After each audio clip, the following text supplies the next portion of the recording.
Chairman P S P مصطفیٰ کمال کراچی میں media سے گفتگو کر رہے ہیں۔ یہاں پر موجود اور ہم یہ کہتے ہیں کہ ہماری وجہ سے افغانستان میں فتح ہوئی ہے، جبکہ وہ عجیب بات ہے، افغانستان کے طالبان تو کہتے ہیں بھائی ہم نے قربانی دی ہے، لیکن پھر بھی ہم کہتے ہیں ہماری وجہ سے ہوئی ہے، چلے مان لیتے ہیں، تو بھائی اس کی پھر ریپرکشن برداشت کرنی پڑے گی نا۔ ہماری وجہ سے اگر 49 کنٹریز کو اگر جو شکست ہوئی ہے تو وہ 49 کنٹریز جو ہے وہ یہاں پر جو ہماری فالٹ لائنز ہیں، ہماری ایتھنک فالٹ لائن ہے، ہماری سیکٹیرین فالٹ لائن ہے، اور جو ہمارے ہاں ایک حکومت کے اوپر کی حرکتوں کی وجہ سے جو بے چینی ہے عوام کے اندر، تو وہ یہاں کے لوگوں کو ریکروٹ کریں گے، وہ یہاں کے لوگوں کو یہاں کے مایوس نوجوانوں کو استعمال کریں گے اور اسی ملک کے خلاف استعمال کریں گے، اور یہی کچھ ہو رہا ہے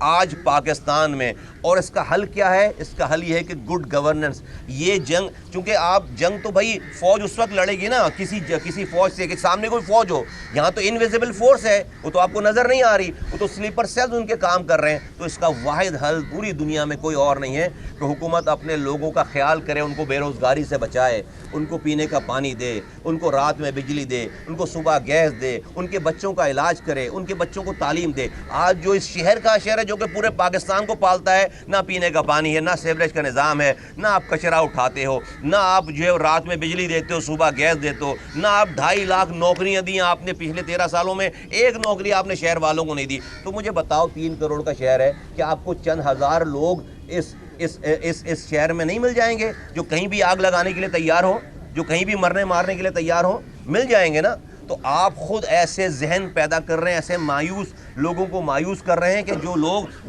جن مایوس ذہنوں کو کوئی پاکستان کا دشمن استعمال کر کے پاکستان کے خلاف ان کو غلط راستے پر ڈال سکتا ہے۔ خدا را اس بات کو سمجھے، یہ کوئی پہلی دفعہ میں بات نہیں کر رہا ہوں، میں پہلے دن سے کہہ رہا ہوں کہ افغانستان کی جنگ ختم نہیں ہوئی ہے، یہ جنگ شفٹ ہوگی پاکستان میں، اور آپ کو اس کے اثرات نظر آ رہے ہیں۔ آپ جب سے افغانستان میں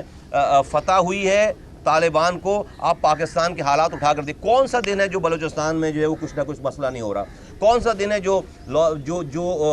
وہاں ہمارے شمالی علاقہ جات میں ہمارے فوجی جوان شہید نہیں ہو رہے؟ اور پھر آپ یہ دیکھ رہے ہیں کہ کل کا بلاسٹ دیکھیں، آپ لاہور کا بلاسٹ دیکھیں، آپ اسلام آباد کا بلاسٹ دیکھیں، تو اللہ پاکستان پر رحم کرے۔ اچھا مصطفیٰ کمال صاحب، آپ نے ملاقاتوں کا ذکر کیا، تو ان ملاقاتوں کا عوام کو تو فائدہ کوئی نظر نہیں آ رہا۔ بتا دیا میں، فائدہ کون اٹھا رہا ہے؟ کچھ لوگ ہیں جو ان حالات کا فائدہ اٹھا رہے ہیں، عوام کو تو فائدہ نہیں ہو رہا، تو فائدہ کس کو ہو رہا ہے؟ دوسرا یہ دیکھیں، پیپلز پارٹی اور پی ٹی آئی کی جو گورننس ہے وہ آپ کے سامنے، جو پرفارمنس ہے وہ آپ کے سامنے ہے، دونوں احتجاج کر رہی ہیں، تو آپ لوگ اس موقع پہ کیا کر رہے ہیں؟ ہم جو ہے وہ دعائے خیر کر رہے ہیں اس موقع پر، کہ یہ تو عجیب قیامت کا منظر ہے کہ 13 سالوں سے پیپلز پارٹی کا یہاں پر اقتدار ہے، اور وہی سڑکوں پر نکلی ہوئی ہے عوام کو